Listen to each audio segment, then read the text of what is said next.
até dá. Mas para mim, se o Flamengo contratar um miolo de zaga, olha, acabou, gente. Para mim, acabou. Porque o Tite não é bobo. O Vinha, olha, o Vinha é um pecado. Fala, meus amigos, sejam bem-vindos a mais um vídeo do nosso canal. Antes de mais nada, vou pedir para você se inscrever e curtir, compartilhar com todos os seus amigos, valeu? Rapaziada, a porcaiada tá ficando de cabelo em pé. Achei um videozinho aqui deles comentando sobre a seleção que o Flamengo tá montando e eles estão putos porque não tá tendo o mesmo investimento no Palmeiras. Palmeiras revela jogador na base e vende, mas na hora de repor, não repõe a altura. Flamengo já tá fazendo ao contrário. Flamengo tá montando um time de seleção, pô. Todos os jogadores praticamente do Flamengo é jogador de nível seleção. Atlético Mineiro, Internacional, tá todo mundo fazendo a mesma coisa. E esse ano começa a ficar ruim pro Palmeiras. Se eles não começarem a investir legal, cara, esse ano o campeonato vai pegar fogo. Esse ano não é só Palmeiras e Flamengo, não. Esse ano, quem investir bem, com técnico, com tudo mais, vai sair na frente.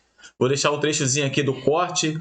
Ainda tem a situação do Mateuzinho, cara, que tá complicado. O Flamengo fechou um acordo com o Corinthians. O presidente agora vem se metendo e não quer cumprir o acordo que já tinha sido fechado. Cara, não tem lógica. O Flamengo não pode se submeter a o que o presidente do Corinthians quer. O Corinthians está na crise há anos, está na M. Agora chegou um presidente e quer mandar e desmandar? Não é assim. O acordo já foi feito. Se não quer aceitar, devolve o jogador. O jogador volta para o Flamengo. A gente deixa ele lá na reserva, joga um jogo ou outro, mas se submeter ao que o Corinthians quer, pô, aí não tem condições. O Flamengo é muito, 10 mil vezes maior do que o Corinthians. Vou soltar o videozinho aqui e não se esqueça de curtir, compartilhar. Valeu? Tamo junto. E esse ano é diferente, André. Esse ano o Atlético se reforçou, o Flamengo mexeu nas peças que precisavam, a lateral esquerda. Tomara que eles não contratem zagueiro e quarto zagueiro. Se o Flamengo conta, porque o Léo Pereira e o Fabrício Bruno, para mim, é a única coisa que tá faltando pro Flamengo se ajeitar. A lateral direita. A lateral direita acho que até dá. Mas para mim, se o Flamengo contratar um miolo de zaga, olha, acabou, gente. Para mim, acabou. Porque o Tite não é bobo. O Vinha, olha, o Vinha é um pecado. O Vinha, teve do Flamengo, eu fiquei... Por que ele quer o Vinha? Porque o Vinha joga de zagueiro. Na seleção uruguaia, o Vinha já tá jogando de zagueiro. Tá jogando de zagueiro. Ele vai liberar, ele vai pôr o Vinha e vai liberar o Ayrton Lucas. É isso que ele vai fazer, Lugol. É isso que ele vai fazer. E aí vai complicar. E aí vai ter lá o meio de campo, esqueci até o do cara que foi bem pra caramba, o volante do Flamengo lá. Pulgar, Gerson, Arrascaeta, De La Cruz, Bruno Henrique, Pedro. Gente, olha, é bom nem penhar. Se vai dar certo. O Bruno Henrique nem é titular, gente. O titular é o Cebolinha. O Bruno Henrique entrou no segundo tempo muito mal. Assistiu o jogo. O Cebolinha tá bem, viu? O Cebolinha recuperou. O Tite recuperou o Cebolinha. Cebolinha bem e o... Mano, dá pra ver o nível de nervosismo dos caras. Quando fala, Bruno Henrique é banco, Gabigol é banco. Cara, tu olha pro banco do Palmeiras hoje, show de bola. O time do Palmeiras é show de bola. Mas em comparação, o que o Flamengo tá fazendo, cara, é surreal no Brasil. O Gabigol deu sua primeira entrevista para o Zico, pois é, e ele falou sobre a final do Campeonato Carioca. Qual será a final do Campeonato Carioca, na opinião do Gabigol? Ele disse o seguinte, abre aspas, acho que o Botafogo, pelo investimento com a SAF, eles podem contratar alguns jogadores. Ficaram alguns também do ano passado, então pode ser uma equipe muito difícil. O Vasco, pelo ano ruim que teve, quase caiu, pode ser que eles voltem. E o Fluminense, o atual campeão da Libertadores. Então eu aposto no Fla-Flu na final. É um clássico muito bonito, é muito legal, espero que dê Flamengo dessa vez. Zico também perguntou a média de Gabigol no Flamengo. O atacante respondeu que em 2019 foi seu recorde, com 43. Então o Garim propôs um desafio. Menos de 35 não dá. O atacante aceitou e apostou um jantar com o ídolo rubro-negro. Disse o seguinte, vou em busca disso. Se eu fizer 35, você paga o jantar. Se eu não fizer, eu te pago o jantar. Gostei da resenha. Então o Gabigol, obviamente, em tom de brincadeira, dizendo aí que vai tentar fazer pelo menos 35 gols na temporada 2024. Espero que assim seja.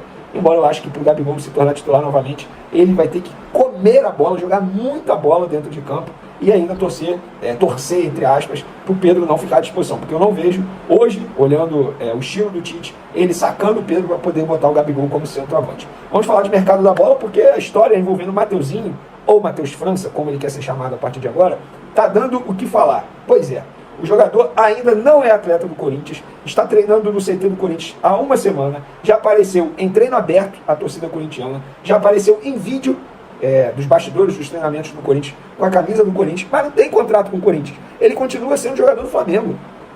Inclusive, isso é até um questionamento que eu posso correr atrás. Se ele se machucar lá, o que acontece? O Corinthians vai assumir esse prejuízo ou o prejuízo será do Flamengo? Porque o contrato dele continua vigente com o Flamengo. E sobre essa situação, o que está acontecendo é o seguinte: o Corinthians quer mudar aquilo que havia sido acordado anteriormente. O Corinthians quer botar opção de compra ao término do contrato, avaliado em 6 milhões de euros. O Flamengo não quer colocar opção de compra. Quer Não, o pior de tudo é que eles estipularam o valor que eles querem de opção de compra. Não pode passar de 6 milhões de euros. O jogador é nosso e eles estipulam o valor que querem pagar. Eles estão de brincadeira, né? Se o Flamengo já manda de volta, manda de volta. Sem conversa. E nunca mais faz negócio com eles. Tem aquilo que havia sido acordado anteriormente. E foi acordado com o diretor deles, o Rubão. Só que quando o contrato chegou no presidente do Corinthians, o presidente analisou e falou: opa, isso aqui eu não vou assinar não. Eu acho que isso está acontecendo muito por conta do que aconteceu com o Corinthians em relação ao Lucas Veríssimo, que estava lá, foi anunciado como reforço, não tinha assinado ainda, ficaram enrolando, o jogador foi para o futebol do Catar. Aí agora o presidente do Corinthians, pelo visto, quer fazer essa para ter média com a torcida corintiana depois de ter perdido o Lucas Veríssimo. Fato é o seguinte: não é só a opção de compra que atrasa o desfecho, não. O Timão não quer aceitar uma cláusula que libera o Fla pedir o lateral de volta a qualquer momento durante o empréstimo. Além disso, o rubro-negro também não quer colocar cláusula de taxa de vitrine caso o jogador seja vendido durante o empréstimo ao time paulista. Gente, o imbróglio está existindo porque o Corinthians quer voltar atrás naquilo que havia sido acordado. O Flamengo não tem culpa que o Corinthians hoje está desorganizado. O Flamengo não tem culpa que o Rubão, o diretor, fechou com o Flamengo algo e não falou para o presidente do Corinthians. E quando o presidente do Corinthians foi ver o contrato, falou: não vou assinar. O Flamengo não tem culpa de nada. É o Corinthians que está sendo desorganizado. No caso do Lucas Veríssimo, até acho que o Corinthians deu mole. Foi juvenil, confiou muito na palavra. Mas o Lucas Veríssimo e o seu empresário, o Paulo Pitombeira, que é o mesmo empresário do Léo Ortiz, mesmo empresário do Carille, que está arrumando uma confusão danada no Santos, eles não foram corretos com o Corinthians, em nenhum momento. Agora, nesse caso do Mateuzinho, ou Matheus França, como ele quer ser chamado agora, o Corinthians que está bagunçando tudo. Está uma várzea. Mas a situação continua indefinida. Sobre o Thiago Maia, o jogador continua treinando no Flamengo. O Internacional avisou os representantes do atleta que vai aumentar a proposta. A primeira proposta ao Flamengo foi de 3 milhões de euros por 50%. O Flamengo pediu 5. O Internacional avisou aos representantes do atleta: a gente vai aumentar a proposta. Não vamos chegar ao que o Flamengo está pedindo, mas nós vamos aumentar para tentar a contratação. Agora é esperar para ver se os números que o Colorado irá apresentar agora vão satisfazer o Flamengo. A esperar. Eu acho que será muito difícil. Pelo que eu estou entendendo, o Flamengo, entre aspas, está ganhando tempo para tentar a contratação de um outro jogador para a posição. Porque o Flamengo negocia jogador assim quando tem algo encaminhado. E o nome desse jogador foi publicado aí pelos amigos Paparazzo, Mauro Santana e Rafa Melo. Eles postaram o seguinte: levantamos que Marcos Braz e Bruno Spindel, durante passagem por Portugal, jantaram no restaurante Arcoense e se reuniram com o presidente do Braga, Antônio Salvador. A conversa ocorreu com o objetivo de tentar a contratação do volante Almurast, de 27 anos. O Flamengo irá apostar todas as suas fichas nessa negociação. O Braga deve aceitar liberar o volante por um empréstimo de uma temporada com opção de compra. Almurast está vindo de uma lesão que seria uma preocupação. Porém, mesmo assim, o Flamengo deve insistir na contratação do atleta, que se destacou bastante nas últimas temporadas. E aí eu mandei essa informação dos amigos aí para um dirigente do Flamengo, do departamento de futebol, e a pessoa foi curta e grossa: procede o interesse sim, ponto. Ele falou isso. Para quem não conhece esse jogador, é um jogador que está no Braga atualmente. Ele tem 27 anos, ele está no Braga desde a temporada 2020, teve passagem por Rio Ave, também de Portugal, Vitória, também de Portugal, tá bom? É um jogador que é destaque hoje do time português e de fato seria uma boa contratação. Faz total sentido, porque o Thiago Maia não foi vendido, pela informação que eu tenho é essa, que o Flamengo está ganhando tempo para poder ter um jogador encaminhado. Caso não consiga ter um jogador encaminhado, o Flamengo dificilmente venderá Thiago Maia ao Internacional, até porque, teoricamente, você reforça um rival na briga pelo Campeonato Brasileiro. E, de fato, o Internacional vem montando um bom time. Será rival, sim, do Flamengo no Campeonato Brasileiro. Eu acho que o Inter vai brigar nas cabeças na competição nacional.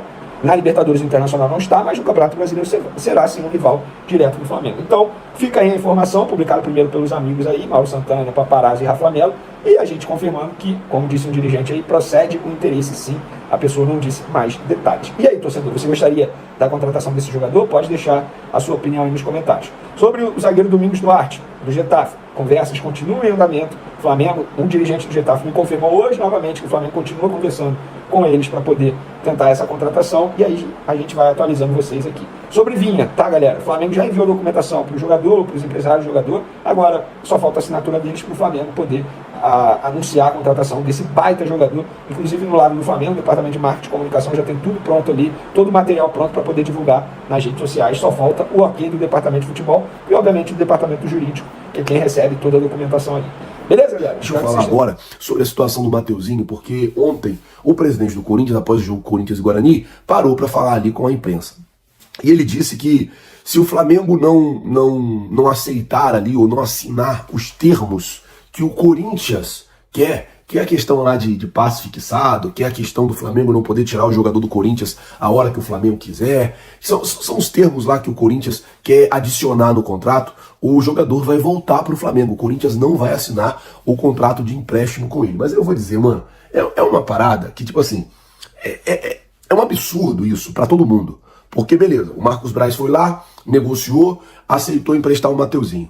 Havia lá as cláusulas e havia os termos. O Mateuzinho foi pro Corinthians. O Mateuzinho, ele já está treinando no Corinthians. Já tem imagens dele treinando no Corinthians. O cara tá lá. E aí o presidente, no meio do percurso, fala, não, eu queria colocar essa cláusula, queria colocar essa cláusula, queria colocar essa cláusula, e se não colocarem, eu não vou assinar o contrato. É um absurdo do Corinthians com o Flamengo, é um absurdo do Corinthians com o próprio Mateuzinho, que tá lá treinando. É um absurdo geral isso, gente. Isso não existe. Como é que você contrata um jogador? O jogador ele começa a treinar e você vai lá e descontrata o cara porque no contrato não tem uma cláusula que você não viu antes. Bom, muito complicado. Flamengo. Deixa eu falar agora sobre o Luiz Henrique, porque hoje haverá uma nova reunião. Flazoeiro, qual é a real situação disso? A real situação, gente, é que o Betis não quer vender o jogador. Essa é a real situação. O Betis não quer negociar o jogador. O Betis quer, se for para vender, quer vender naquele valor que eles estão pedindo lá, de 18 milhões de euros, que na minha opinião, para o Flamengo pagar isso no Luiz Henrique é muito dinheiro. E assim, eu vou ser muito honesto com vocês. Às vezes o Flamengo perde muito tempo em contratações, em negociações, que não tem futuro. A mesma coisa foi do Claudinho, na janela passada. O Flamengo ficou ali, Claudinho, Wendel, Claudinho, Wendel, Claudinho, Wendel, Claudinho. Acabou que não veio nem o Claudinho nem o Wendel. Essa é a realidade. Acabou que não vieram nenhum dos dois. Então assim, não adianta ficar perdendo tempo. Se os caras não querem, irmão, aperta a mão e vai pra outra. Aperta a mão e vai buscar outro jogador. Não adianta ficar ali insistindo, batendo numa tecla. Não adianta. Se não quer, aperta a mão e tchau. Vai embora, procura outro. Essa é a realidade, gente. Vou dizer uma coisa pra vocês. Aí fica esperando, aquela coisa toda. E aí a negociação não anda, e a janela fecha. Enfim, hoje tem mais uma reunião entre dirigentes do Flamengo e Luiz Henrique para poder decidir e definir a situação do jogador junto ao futuro dele com o Flamengo. Então, pessoal, o vídeo de hoje fica por aqui. E você, o que você acha dessa situação do Mateuzinho? Cara, na minha opinião, o Flamengo deu muito mole nessa negociação. Não tinha que ter deixado o jogador sair daqui do Rio de Janeiro, ir para São Paulo, vestir a camisa do Corinthians, treinar e sem contrato, sem assinar o contrato. Aí agora fica nesse imbróglio aí. O presidente diz que não vai assinar, o Flamengo também não vai aceitar a cláusula. E aí, como é que fica o jogador? O jogador fica nessa situação aí. O jogador já tá lá, vestiu a camisa, deu entrevista, tá treinando. E aí, como é que fica? Se o jogador se machuca? O jogador tem contrato com o Flamengo, não tem com o Corinthians. Assim como o presidente disse. Só vai assinar caso o Flamengo aceite a cláusula que ele quer. E o Flamengo não pode baixar a cabeça para o Corinthians. Isso aqui é Flamengo. O Flamengo é diferente de todo mundo. O Flamengo é primeiro lugar em tudo. Então, deixa seu comentário aí, o que você acha dessa situação. Não esquece de curtir, compartilhar e se inscrever no nosso canal. Valeu, tamo junto e até daqui a pouco.